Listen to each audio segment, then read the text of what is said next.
Mga kaitamon, mag-vlog na ako ngayon. Bandang alas 7:21. Halina tayo. Let's start. Ngayon, magluluto kami ng balanghoy at ng crabs at biko mga kaitamon. Kasi daw, birthday daw natin, hindi yan totoo, mga kaitamon na.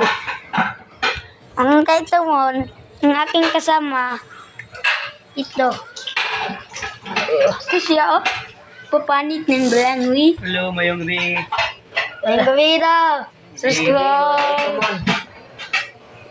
Ang kaitamon, mauna siya, ang ngalan niya kay si Jit.